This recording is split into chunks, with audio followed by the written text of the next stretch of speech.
ତମେ ମାଗି ଯାଇ ଆଣୁଛ କୁକୁର ମାନଙ୍କୁ ଦଉଛ ଖାଇବାକୁ ନାଇଁ କି? ଭାତ ଖାଇବା ନା କହୁଛି ବାବୁ ମାନେ ଦଉଛନ୍ତି ଭଗବାନ ପିଲା ଖଟ ତଳେ କେବିନ ତଳେ ଘର ନାଇଁ ନା ଆଁ? ନା ଏଦିନ ନା ଘରୁ ବାହାରିନି ଭୋକରେ ରହୁଛି। ଦର୍ଶକ ବନ୍ଧୁ ଏ ଦୃଶ୍ୟ ଉପରେ ଟିକେ ଭଲ ଭାବରେ ନଜର ପକାନ୍ତୁ। ଏ କିଛି ସମୟର ଭିଡ଼ିଓ ଆପଣଙ୍କ ମନରେ ଦୟା ଭାବର ଜାଗ୍ରତ କରାଇ ଦେଉଥିବ ନିଶ୍ଚୟ। ଏ ଭିଡ଼ିଓଟିରେ ଜଣେ ବୁଢ଼ୀ ମାଟି ନିଜେ କିଛି ଖାଉଛି ଆଉ କିଛି କୁକୁରଟିକୁ ଓ ତା ଛୁଆଗୁଡ଼ାଙ୍କୁ ଖାଇବା ପାଇଁ ଦେଉଛି। ସତରେ ଗୋଟିଏ ମାଆର ମନ କଥା କେବଳ ଜଣେ ମା ହିଁ ବୁଝିପାରିବ। ଏ ଦୃଶ୍ୟ ହେଉଛି ଖୋର୍ଦ୍ଧା ଟାଉନ ହଲ୍ ନିକଟ ସକାଳ ସମୟର।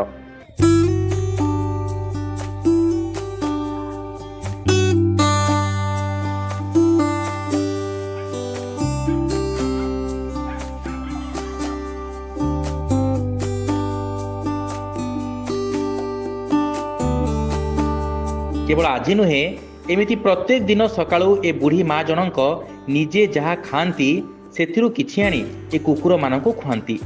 ସେ କୁଆଡ଼େ ଜଣେ ପରିବା ବିକାଳି। ନା କଣ ତମର? ନା ଶାନ୍ତି କୋଉଠି ରହୁଛ?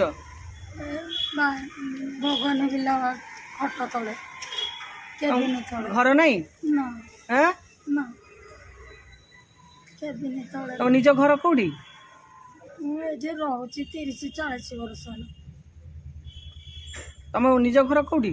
ବାପା ରହୁଛି ତୁଳସୀପୁର। ତମେ କଣ ସବୁଦିନ ଆସି କୁକୁର ମାନଙ୍କୁ ଖାଇବାକୁ ଦଉଛ? ମୁଁ ତ 20-30 ବର୍ଷ ହେଲା ଖାଇବା ଦଉଛି। 1900 ଆଗରୁ 1900 ତ ହେଲାଣି 26 ବର୍ଷ। ତମେ କଣ କର? କଣ ପଇସା କୋଉଠୁ ଆଣୁଛ? ମାଟି ଯାଚିକି ଆଣୁଛି ଲୋକଙ୍କଠୁ ଖାଇବା ନା କହୁଛି। ତମେ ମାଗି ଯାଇ ଆଣୁଛ କୁକୁର ମାନଙ୍କୁ ଦଉଛ ଖାଇବାକୁ ନାଇଁ କି? ଭାତ ଖାଇବା ନା କହୁଛି ବାବୁ ମାନେ ଦଉଛନ୍ତି। ତାଙ୍କ ନାଁ କହିଲେ କିଏ ଦେବେନି।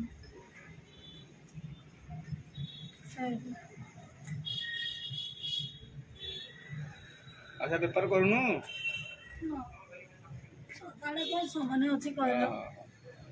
ବୟସ ହେଲା ଆଉ କଣ ସବୁବେଳେ ବେପାର କରିକି ଖାଇପାରିବି? ଏଦିନ ହେଲା ଘରୁ ବାହାରିନି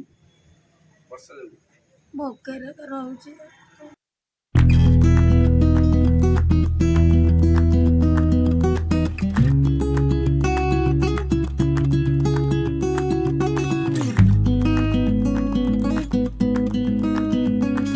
ନିକଟସ୍ଥ ଓଡ଼ିଶା ଗ୍ରାମ୍ୟ ବ୍ୟାଙ୍କ ମ୍ୟାନେଜର ସତ୍ୟବ୍ରତ ନନ୍ଦ ଏ ଦୃଶ୍ୟ ଦେଖିବା ପରେ ତାଙ୍କ ମନରେ ମହିଳାଙ୍କ ପ୍ରତି ଏକ ପ୍ରକାର ଭାବନା ଜାତ ହୋଇଥିଲା।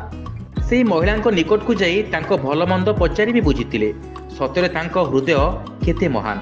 ଏହି ପରିଣତ ବୟସରେ ନିଜ ପେଟ ପାଟଣା ପାଇଁ ପରିବା ବିକ୍ରି କରୁଥିବା ବେଳେ ଗୋଟିଏ ନିରୀହ ପଶୁର ପେଟ କଥା ସେ ବେଶ ଭଲ ଭାବରେ ବୁଝିପାରିଛନ୍ତି।